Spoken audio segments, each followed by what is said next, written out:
Shabbat Shalom. This past week we engaged in one of the most beautiful rituals of our tradition on Simchat Torah, with all of the dancing, with all of the celebration, and we concluded the reading of the Torah. And what's more, I believe, more powerful than even concluding the Torah, we finished it after a year of reading week after week, the weekly portion, and then here we are at the end of the book of Deuteronomy, but even more powerful is what happens right after that. Because within mere seconds, we don't stop to say, look at what we've done. We don't stop to pat ourselves on the back. We start all over again.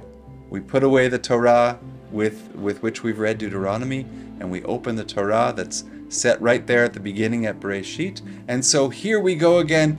Welcome to Shabbat Bereshit and Shabbat Shalom on this very special Shabbat, where we start to read about the story of the creation of the world. And so much has been read and written about this topic, about why the Torah, which is a book of law, which is a book of teaching, why does it need to tell us this whole story of Genesis, the whole story from the first moments of creation, ex nihilo, from nothing, when God creates yesh me'ayin, the shamayim and the aretz, the heavens and the earth, when God creates that, all the way through the story of that family, of the first monotheistic family, the family of Abraham and Sarah and their descendants. Why do we need to know all of that? And that's for another time. But the interesting aspects of creation are there to teach us extraordinary lessons. And one of them, there's a nuance in the language. When the Torah tells us about the 7 days of creation, or the 6 days followed by Shabbat, it says this is the second day,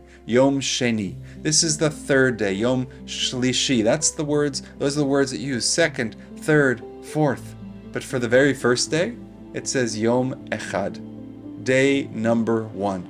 We might expect it to say Yom Rishon, the first day, but day number 1. And Rashi, the great commentator, picks up on this unusual fact and says the day is number 1 because on that day, God was alone. It was just God. And because Rashi, quoting the Midrash, says, because the angels weren't created until the second day, and therefore God being alone, Yom Echad. That teaches us about the loneliness, the solitude of God in those first moments.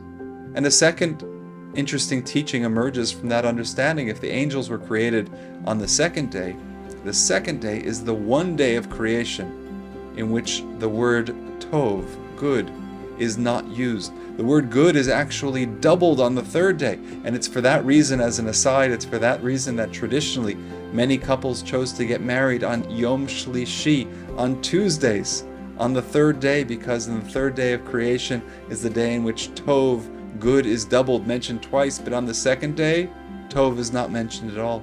And it's been suggested that the word tov is not mentioned on the second day because that was the day in which the angels were created. And not to say that the angels aren't good, but to say that the purpose of creation is not for the angels. The purpose of creation, the Torah teaches us, is for humanity, is for God to give us the Torah, is for God to be present in our midst, for God to inspire human ingenuity and creation and devotion and striving and growth. There's a beautiful story.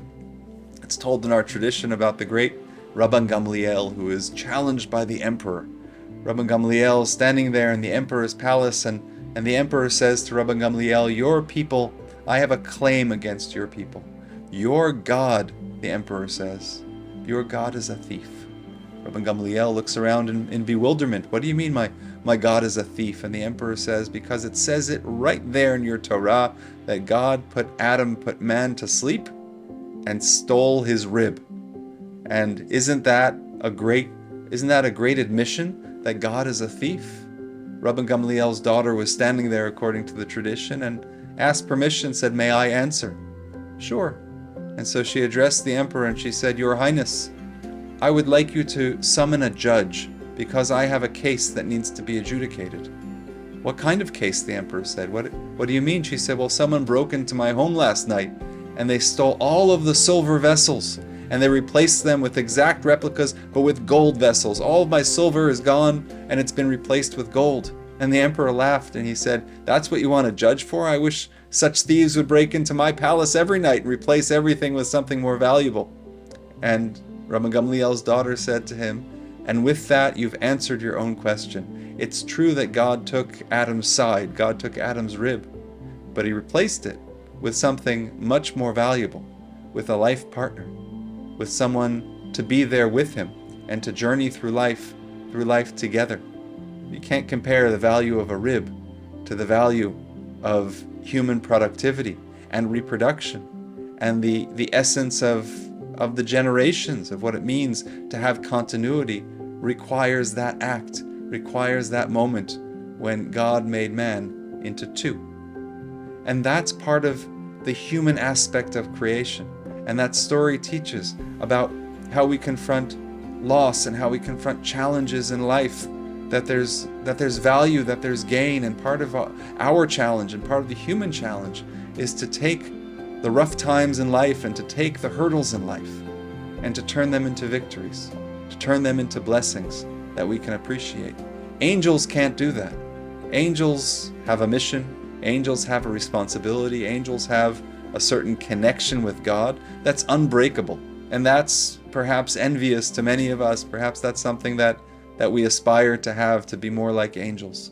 But the Torah teaches us to find blessing in being humans and in the human challenges and the human struggles and the human ability to find those diamonds, to find those jewels, to find the gems of life, to find the blessings, even when we have to look a little bit harder to find them.